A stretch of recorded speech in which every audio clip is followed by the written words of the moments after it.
I'm okay, I'm fine. Kincana, Kincana, teng neng neng neng neng.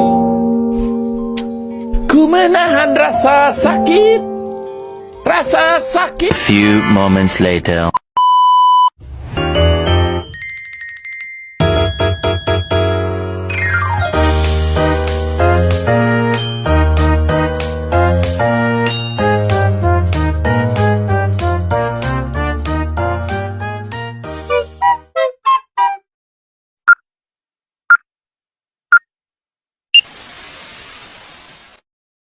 Assalamualaikum warahmatullahi wabarakatuh. Halo teman-teman, perkenalkan nama saya Filza Natania. Nomor induk mahasiswa saya 121251173. Saya dari Prodi Akuntansi dan Fakultas Bisnis dan Ilmu Sosial. Di sini saya akan mempresentasikan pengaruh keterampilan mendengarkan terhadap kemampuan berbicara mahasiswa Universitas Dian Nusantara. Emang sih topiknya terdengar sangat sederhana, tapi sebenarnya ini tuh sangat menyangkut kemampuan kita berkomunikasi setiap harinya. Jadi, semoga teman-teman enjoy dan relate dengan penjelasan yang akan saya jelaskan nanti. Oke teman-teman, di sini ada daftar isi yang akan kita bahas nanti. Yaitu yang pertama ada pendahuluan atau mungkin nanti kita akan bahas latar belakangnya. Yang kedua ada metodologi penelitian atau mungkin ya sesuai dengan realita yang ada. Selanjutnya ada pembahasan atau jawaban dari rumusan masalah. Dan yang terakhir penutup.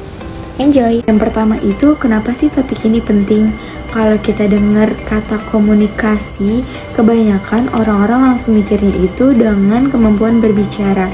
Padahal komunikasi itu menurut saya bukan hanya soal kemampuan kita untuk berbicara, tapi juga kemampuan kita saat mendengarkan orang lain yang menjelaskan.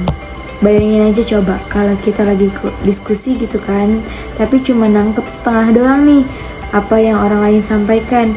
Pasti hasil omongan kita juga jadi kurang tepat. Jadi sebenarnya komunikasi berbicara itu sangat bergantung pada bagaimana kita menyerap informasi lewat kegiatan mendengarkan. Di sini ada latar belakang saya membuat makalah ini atau PPT ini. Jadi di dunia kampus itu, terutama kampus kita, Universitas Dian Nusantara, sering banget dimintain presentasi, diskusi kelompok, bahkan debat kelas, atau sekedar bertanya di perkuliahan. Semua itu butuh kemampuan berbicara yang baik, tapi ternyata bagaimana nih kita saat mendengarkan penjelasan dari dosen? Banyak banget mahasiswa yang lancar berbicara, tapi kadang isi tanggapannya kurang akurat. Nah, penyebabnya bukan karena kurang pintar berbicaranya, tapi mungkin saja karena proses mendengarkannya kurang maksimal. Dari sinilah penelitian ini mungkin sangat penting ya bagi teman-teman. Selanjutnya ini ada rumusan masalah. Yang pertama itu, apakah keterampilan mendengarkan mempengaruhi kemampuan berbicara mahasiswa? Dan pertanyaan yang kedua itu, apa saja sih faktor yang mendukung dan menghambat keterampilan mendengarkan? Dan yang terakhir itu, ada pertanyaan, strategi apa yang efektif untuk meningkatkan dua kemampuan tersebut secara bersamaan? Pertanyaan ini sebenarnya sederhana, tapi penting banget nih untuk melihat kualitas komunikasi mahasiswa. Kalau dari survei dan kajian yang dilakukan, jawabannya sangat jelas banget, ada pengaruh signifikan antara keterampilan mendengarkan dan juga kemampuan berbicara.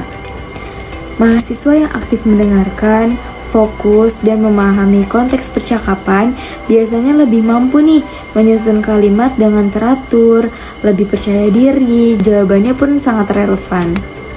Sementara mahasiswa yang kurang mendengarkan sering bingung menyusun jawaban, ragu-ragu, atau salah nangkap inti pembicaraan. Dan yang nomor 2 itu, apa sih faktor-faktor yang mempengaruhi? Faktor-faktor yang mempengaruhi udah pasti ada 2 ya teman-teman, yaitu faktor internal dan juga eksternal. Faktor internal itu mencakup seperti konsentrasi mungkin ya. Ya kalau kadang kan kita di kelas udah konsentrasi, tiba-tiba ada aja sesuatu pikiran yang lewat di kepala kita. Jadi kalau fokusnya kita buyar, ya informasi yang disampaikan oleh dosen ataupun teman kita juga akan hilang gitu di kepala kita. Dan yang kedua itu mungkin bisa dibilang motivasi. Jadi kalau topik yang kita dengarkan atau kita ingin bahas itu kita suka, otomatis kita juga lebih efektif dong untuk mendengarkan dan bisa memberikan tanggapan lebih jelas, ya kan? Pasti teman-teman seperti itu. Dan yang terakhir, kosakata. Memperluas atau memperbanyak kosakata kita. Semakin banyak kosakata kita atau semakin kaya kosakata kita, semakin cepat kita untuk menangkap pesan. Ada faktor eksternalnya juga nih teman-teman. Jadi mungkin faktor eksternal itu faktor yang dari luar yang mungkin aja ngeganggu atau mempersulit kita untuk berkomunikasi, mendengarkan ataupun berbicara. Yang pertama itu mungkin aja kecepatan bicara lawannya. Kan kadang kalau kita sedang bercerita ataupun dosennya pun sedang menjelaskan, kalau terlalu cepat pun kita juga ikut bingung gitu apa yang disampaikan oleh dosen atau apa yang disampaikan oleh teman kita. Dan yang kedua, faktor eksternal yang kedua itu menurut saya ada gangguan suara dari orang lain, mungkin aja suara dari kelas lain yang berisik saat kita sedang kelas berlangsung, bikin otak kita tuh harus bekerja gitu 2 kali untuk mendengarkan lebih jelas. Dan yang ketiga, media penyampaian. Mungkin aja kalau kita sedang organisasi ataupun sedang presentasi, suara mic, slide presentasi atau kualitas audio kita yang kita dengarkan mungkin aja terganggu.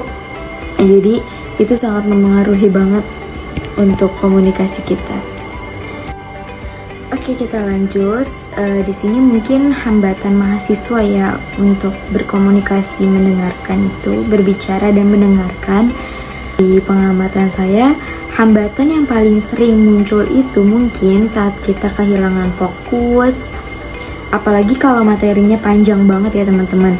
Bingung dengan kosakata baru juga, situasi kelas yang kurang kondusif, atau lawan bicara ngomong terlalu cepat. Itu mungkin hampir sama saja seperti faktor-faktor.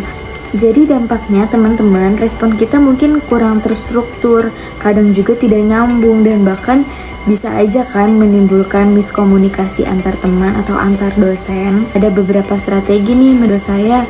Oke, yang pertama ini yaitu kita fokus penuh ke pembicara, jangan sekedar mendengar suara lewat aja gitu. Jadi kita benar-benar kerahkan fokus kita kepada pembicara yang berbicara dengan kita. Dan yang kedua itu latihan mengobrol santai. Bisa cerita pengalaman, diskusi kecil, atau ngobrol dengan teman. Ini sangat melatih banget loh spontanitas kita untuk berbicara kepada lawan bicara kita. Dan yang ketiga itu shadowing, niru cara berbicara orang. Seperti kalau kita teman-teman nih yang Gen Z ini sering nonton podcast atau video, ini sebenarnya ampuh banget teman-teman buat nambahin kosakata kita, melatih intonasi, dan juga mungkin meningkatkan kelancaran kita saat berbicara. Selanjutnya, implementasi di kampus ya, mungkin ya di kampus kita ini, di kampus Universitas Dian Nusantara. Jadi sebenarnya untuk melatih kemampuan berbicara dan mendengarkan kita ini seperti presentasi kelas, diskusi kelompok, rapat organisasi, bahkan seminar kampus. Ya semua itu bisa jadi listening atau speaking secara terintegritas, yang penting mahasiswanya mau terlibat aktif. Oke teman-teman, mungkin kesimpulan yang bisa saya sampaikan yaitu keterampilan mendengarkan punya pengaruh sangat besar terhadap kemampuan berbicara. Dan mungkin aja faktor internal dan eksternalnya itu sama-sama berperan dalam bahasan yang tadi kita bahas itu ya teman-teman. Perannya mahasiswa yang harus membiasakan diri mendengarkan secara aktif dan juga berbicara secara terstruktur. Kampus pun bisa mendukung lewat kegiatan dan pembelajaran yang menggabungkan kedua keterampilan ini. Oke, sekian dari saya. Terima kasih banyak teman-teman dan dosen sudah menyimak sampai akhir. Semoga apa yang saya sampaikan hari ini bermanfaat dan kita semua semakin sadar bahwa komunikasi baik itu bukan cuma tentang bagaimana kita berbicara, tetapi juga bagaimana kita mendengarkan.